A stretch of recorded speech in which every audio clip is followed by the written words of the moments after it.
Alhamdulillahilladzi arsala rasulahu bil huda wa dinil haq liyuzhirahu 'alad dini kullihi walau karihal kafirun. Asyhadu an la ilaha illallah wa asyhadu anna Muhammadar Rasulullah khatamul anbiya wal mursalin. Allahumma shalli ala sayyidina Muhammad wa ala alihi wa sahbihi wa man tabi'ahu bi ihsan ila yaumiddin. Ya ayyuhalladzina amanu taqullaha haqqa tuqatih wa la tamutunna illa wa antum muslimun. A'udzu billahi minasyaitonir rajim. Wal 'asri innal insana lafi khusrin illa alladzina amanu wa 'amilus sholihat wa tawassaw bil haqq wa tawassaw bis sabr. Jamaah salat Jumat yang dirahmati Allah Subhanahu wa taala, khatib mengajak diri sendiri dan para jamaah sekalian untuk senantiasa meningkatkan kualitas ketakwaan kita kepada Allah Subhanahu wa taala, mempertajam kesadaran ilahiyah, mempertebal sikap keberserah diri kepada Allah Subhanahu wa taala. Salawat dan salam semoga kita sampaikan selalu kepada Rasulullah Muhammad sallallahu alaihi wasallam beserta keluarga, sahabat dan umatnya. Hadirin salat Jumat yang dirahmati Allah Subhanahu wa taala. Tema khutbah pada hari ini adalah tentang misi kemerdekaan. Allah berfirman dalam surat Ibrahim ayat 7, la in syakartum la azidannakum wa la in kafartum inna adzabi lasyadid. Ini ayat yang diturunkan oleh Allah ketika melihat fenomena Nabi Musa beserta umatnya yang baru terlepas dari kejaran Firaun. Pada saat itu umat Nabi Musa mengeluh serba kekurangan, mengeluh serba keterbatasan. Saat itulah Allah menurunkan ayat ini. Mengapa umat Nabi Musa setelah diberi nikmat kemerdekaan tidak mau bersyukur, tapi malah mengeluh dan mengeluh. Sehingga Allah menurunkan ayat, la in syakartum la azidannakum wa la in kafartum inna adzabi lasyadid. Kalau kita bersyukur maka akan tambah nikmat kita. Oleh karena itu, Bapak sekalian, sidang Jumat yang dirahmati Allah Subhanahu wa taala, bahwa mengisi kemerdekaan, mensyukuri nikmat, itu adalah langkah yang penting kita lakukan atas nikmat kemerdekaan. Tidak semua umat, tidak semua masyarakat menikmati adanya nikmat kemerdekaan ini. Marilah kita syukuri dengan meningkatkan kualitas kerja, memanfaatkan waktu yang diberikan Allah. Masyarakat Jepang, masyarakat Korea Selatan diberi waktu sama dengan kita, sama-sama 24 jam. Diberi telinga 2, diberi tangan 2, diberi kaki 2. Kita sama-sama makan nasi. Apa yang membedakan? Mengapa Jepang sudah di atas 40.000 US dollar per kapita per tahun, kita masih bertahan di 4.000 US dollar per kapita per tahun? Itu tidak lain karena persoalan bagaimana kita mampu memanfaatkan waktu dengan kerja-kerja yang berkualitas. Oleh karena Allah mengingatkan dalam surat Asr yang tadi sudah saya bacakan, bahwa demi masa sungguhnya manusia benar-benar berada dalam kerugian, kecuali orang-orang yang beriman dan beramal soleh, serta saling menasihati dan untuk kebenaran dan kesabaran. Dari surat Al-Asr ini ada dua dimensi penting. Yang pertama adalah orientasi tentang waktu dan kualitas kerja. Orang yang memanfaatkan waktu dengan baik tentu membutuhkan kualitas kerja yang baik. Dan kualitas kerja adalah orientasi bagi seorang yang beriman. Hal ini tercermin dari melekatnya dua kata, yaitu beriman dan beramal soleh. Ya ayyuhalladzina amanu wa 'amilus sholihat. Dalam banyak ayat. Ini adalah konsekuensi dari dalil bahwa dunia adalah jembatan menuju akhirat. Orang menuju akhirat perlu kehidupan yang baik di dunia. Kehidupan yang baik di dunia memerlukan kualitas kerja yang baik. Kualitas kerja yang baik adalah hasil pemanfaatan waktu yang baik pula. Artinya setiap waktu akan dimanfaatkan semaksimal mungkin untuk berbuat baik, untuk produktif, memberikan added value untuk orang lain dan membawa manfaat. Dan tidak ada waktu yang terbuang sia-sia. Sebagaimana sabda Nabi, nikmatani maghbun fihima katsirum minan nasi as-sikhah wal furaf.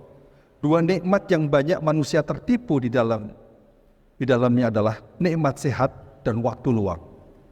Lebih jauh, kualitas kerja tidak saja tercermin dari kata amal soleh, tetapi juga kita mengenal kata-kata ahsanu amalan, yang berarti kerja lebih baik, kerja lebih berkualitas. Kualitas kerja atau amal soleh ini menjadi modal kita untuk menjadi orang yang bermanfaat. Khairun nas anfa'uhum linnas, sebaik-baik manusia adalah yang memberi manfaat untuk orang lain. Dalam surat Al-Mulk ayat 2, alladzi khalaqal mauta wal hayata liyabluwakum ayyukum ahsanu amala. Yang menciptakan mati dan hidup untuk menguji kamu siapa di antara kamu yang lebih baik amalnya. Jadi kualitas dan ahsanu amala, kerja yang lebih berkualitas adalah merupakan orientasi. Dalam surat Kahfi ayat 7, inna ja'alna ma'al ardi zinatan laha linabluwahum ayyukum ahsanu amala. Sesungguhnya kami telah menjadikan apa yang ada di bumi sebagai perhiasan baginya, agar kami menguji Siapakah di antara mereka yang terbaik perbuatannya? Siapa di antara mereka yang memiliki ahsan amalah? Kerja yang berkualitas adalah kerja yang memiliki manfaat. Tentu level manfaat bermacam-macam tergantung dari kualitas pribadi kita. Orang yang memiliki kemampuan dari hasil proses di perguruan tinggi, melalui ilmu, melalui gelar yang lebih tinggi, maka dituntut untuk memberi manfaat yang lebih besar. Kualitas manfaat akan ditentukan oleh kualitas pribadi kita. Khairun nas anfa'uhum linnas, sebaik-baik manusia adalah memberi manfaat untuk orang lain. Kita bisa memberi makanan kepada orang lain, kita bisa memberi permen pada orang lain, itu bermanfaat. Tapi kalau kita memberikan ilmu kepada orang lain, maka manfaatnya akan berjangka panjang. Kalau kita menciptakan inovasi-inovasi unggul yang kemudian membawa kemaslahatan bagi kehidupan kita, maka itu manfaatnya lebih sistemik dan jangka panjang. Oleh karena itu, marilah kita terus berusaha untuk hadir dengan beri manfaat berupa inovasi-inovasi unggul yang mampu memberi solusi atas masalah kehidupan kita. Sehingga manfaat yang kita harapkan dari kualitas kerja kita adalah manfaat yang sustainable, manfaat yang berkelanjutan, yang memberikan multiplier efek besar pada perubahan dan kemajuan. Dalam surat Yasin ayat 12 Allah berfirman, Inna nahnu nuhyil mauta wa naktubu ma qaddamu wa atharuhum wa kulla syai'in ahsaynahu fi imamin mubin. Sesungguhnya kami menghidupkan orang mati dan kami menuliskan apa yang telah mereka kerjakan dan bekas-bekas yang mereka tinggalkan. Jadi wa atharuhu, legacy. Wa atharuhu artinya bekas-bekas peninggalan kita. Jadi yang dihitung adalah tidak saja apa yang kita lakukan, tapi juga apa yang kita tinggalkan. Kalau tindakan-tindakan yang kita lakukan kemudian meninggalkan jejak-jejak positif, yang itu memberi manfaat untuk orang lain, memberi manfaat dalam jangka waktu yang besar, insya Allah pahala akan terus mengalir. Itulah kita selalu dituntut untuk utlubul ilma minal mahdi ilal lahdi, selalu belajar dan belajar untuk menghasilkan sesuatu karya, dan karyanya adalah karya yang manfaatnya jangka panjang. Meskipun kita sudah meninggal, tapi manfaat masih dirasakan oleh orang lain. Itulah yang saya sebut sebagai manfaat yang sustainable dan memiliki efek jangka panjang. Jamaah sudah jemaah yang berbahagia. Oleh karena itu, marilah kita terus tingkatkan kualitas kerja kita agar kita mampu menghasilkan legasi-legasi yang menyejarah dan bermanfaat untuk kemajuan kehidupan manusia dan alam semesta ini. Karena sebaik-baik manusia adalah yang mampu beri manfaat yang paling berkualitas untuk orang lain. Makna yang kedua dari surat Al-Asr adalah orientasi untuk saling menginspirasi dan kolaborasi. Surat tersebut menegaskan bahwa orang yang beriman dan beramal soleh adalah juga orang yang sabar dan selalu menasihati, saling menasihati tentang kebenaran dan kesabaran. Jadi tantangan kita semakin lama semakin berat. Tantangan kita semakin luar biasa. Namun kegigihan kita mengatasi berbagai masalah itu membutuhkan kualitas kerja, juga membutuhkan kesabaran. Nabi Nuh berdakwah selama kurang lebih 900 tahun. Itu disebut sebagai ulul azmi, karena kegigihannya untuk bertahan dakwah, karena kesabarannya, karena endurance-nya, sehingga Nabi Nuh sampai pada satu tahap yang tergolong sebagai orang-orang yang selamat. Jadi hampir seluruh Nabi menghadapi masalah. Seluruh Nabi menghadapi tantangan ketika menjalankan misi.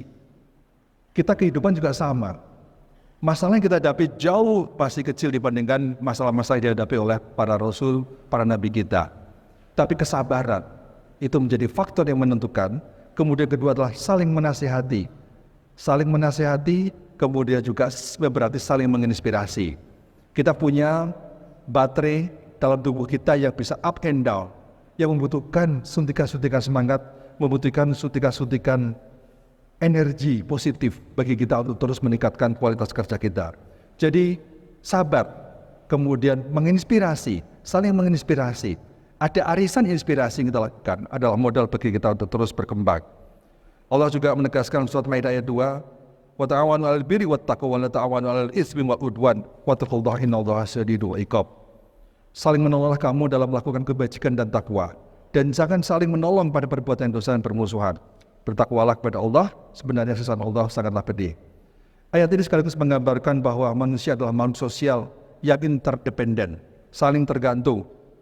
Lebih-lebih hari ini kita merasakan sebuah era di mana kecepatan perubahan akibat revolusi industri 4.0, akibat kecepatan perubahan teknologi, maka kemampuan kolaborasi menjadi faktor yang sangat penting. Berkolaborasilah, bersinergilah dalam hal yang positif. Oleh karena itu skill kolaborasi harus terus kita perkuat. Karena ini adalah merupakan perintah Allah Subhanahu wa taala untuk terus saling bekerja sama dalam kebaikan. Dua nilai tersebut yang tadi saya sebutkan, satu orientasi waktu dan kualitas kerja, dua adalah sabar dan saling menginspirasi. Itu dua nilai yang penting untuk pilar kemajuan kita. Jadi budaya kemajuan adalah budaya Islam. Islam mengajarkan kemajuan. Dan ini penting bagi kita untuk merespons perubahan. Dan kemajuan itu sangat penting bagi kita untuk mengkonstruksi kemajuan secara lebih masif lagi. Memang kemajuan bisa karena teknologi, bisa karena infrastruktur, tapi kemajuan karena kebudayaan itu menjadi faktor, dan kebudayaan sangat tergantung pada nilai yang kita anut, dan itu tercermin dalam etos kerja kita sehari-hari. Semoga Allah SWT menganugerahkan kekuatan kepada kita untuk dapat melakukan muhasabah terhadap diri sendiri maupun kolektif. Dengan muhasabah itu, semoga Allah SWT mudahkan hisab kita kelak di yaumil qiyamah. Amin. Barakallahu li wa lakum fil Qur'anil Karim wa nafa'ani wa iyyakum bima fihi minal ayati wa dzikril hakim.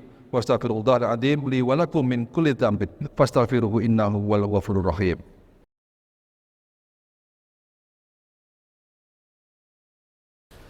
Innal hamdalillah nahmaduhu wa nasta'inuhu wa nastaghfiruh wa na'udzu billahi min shururi anfusina wa min sayyiati a'malina. May yahdihillahu fala mudilla lahu wa may yudlil fala hadiyalah. Asyhadu an la ilaha illallah wa asyhadu anna Muhammadan abduhu wa rasuluh. Allahumma shalli wa sallim ala Muhammad wa ala alihi wa sahbihi wa man tabi'ahu bi ihsan ila yaumiddin. Ya ayyuhalladzina amanu taqullaha haqqa tuqatih wa la tamutunna illa wa antum muslimun. Innallaha wa malaikatahu yusholluna 'alan nabi. Ya ayyuhalladzina amanu shallu 'alaihi wa sallimu taslima. Allahumma shalli ala Muhammad wa ala ali Muhammad kama shallaita ala Ibrahim wa ala ali Ibrahim innaka Hamidum Majid.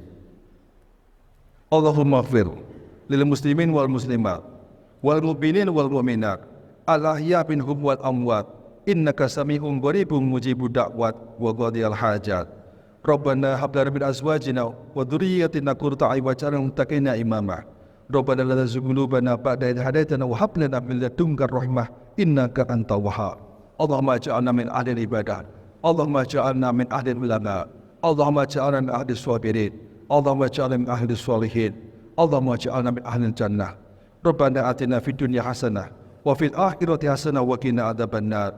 Wa sallallahu ala nabiyyina Muhammad wa ala alihi wa sahbihi wa man tabi'ahum bi ihsan ila yaumiddin. Walhamdulillahi rabbil alamin. Ibadallah, innallaha ya'muru bil adli wal ihsan wa ita'i dzil qurbi wa yanha 'anil fahsya'i wal munkar wal baghi ya'idukum la'allakum tadhakkarun.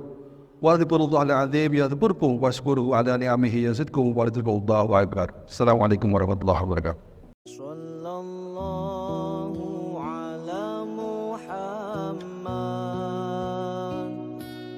Sallallahu